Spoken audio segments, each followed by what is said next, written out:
लोकसभा चुनाव के नतीजों से 10 साल बाद एक बार फिर गठबंधन सरकार की परंपरा शुरू हुई है, जिसे लेकर विपक्षी गठबंधन अब नए दावे कर रहा है।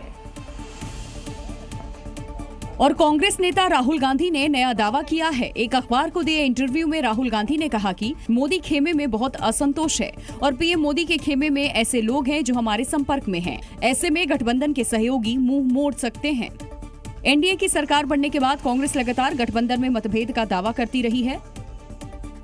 ये सरकार चलाना अब नरेंद्र मोदी जी के बस की नहीं रहेगा, इनकी नाक में हम दम कर देंगे। राहुल गांधी ने कहा कि 2024 के लोकसभा चुनाव में भारत के लोगों ने बीजेपी के एजेंडे को खारिज कर दिया।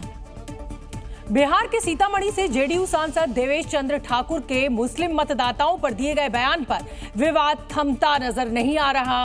आरजेडी ने अब उनके खिलाफ कोर्ट जाने की बात कही है।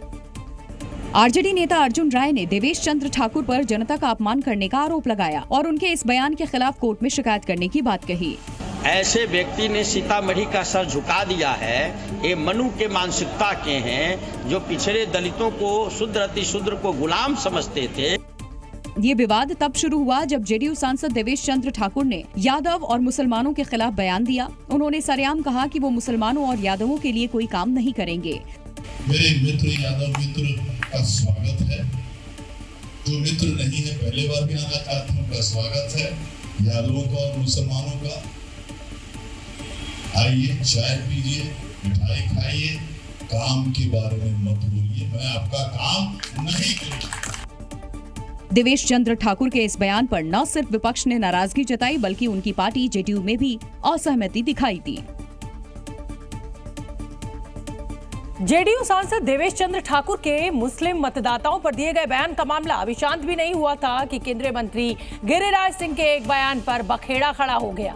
विपक्षी नेताओं ने इस बयान को लेकर गिरिराज सिंह को घेरा, क्योंकि बिहार के मुजफ्फरपुर पहुंचे गिरिराज सिंह मुस्लिम मतदाताओं को लेकर कुछ ऐसा बोल गए जिस पर सियासत गर्मा गई।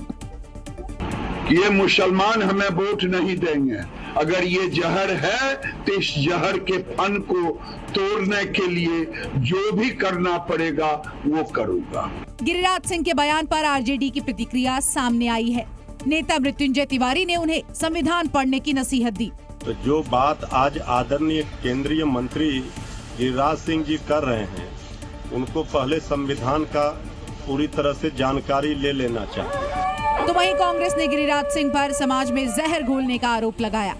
ये गिरिराज सिंह ऐसे नेता इसी की रोटी खाते ही हैं और समाज में जहर बोते रहते हैं।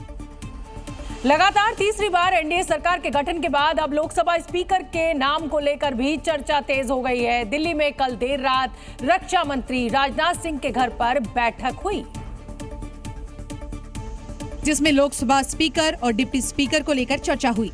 इस बैठक में बीजेपी के अलावा एनडीए में शामिल दूसरे दलों के नेता भी शामिल हुए। सूत्रों के मुताबिक बीजेपी स्पीकर की कुर्सी अपने पास ही रखेगी, जबकि डिप्टी स्पीकर का पद अपने सहयोगी दलों को दिया जा सकता है। तो वहीं कांग्रेस बीजेपी के इस फैसले पर चुटकी लेती नजर आई। एनडीए के गठबंधन के सदस्यों से फिर से उनको आगाह कर रहे हैं कि ये भारतीय जनता पार्टी है, इनसे जब हाथ भी मिलाओ तो अपनी उंगलियां गिन लिया करो। 18वीं लोकसभा का पहला सत्र 24 जून से शुरू होगा। इस दौरान लोकसभा के नए सदस्य शपथ लेंगे और फिर 26 जून को लोकसभा के अध्यक्ष का चुनाव होगा।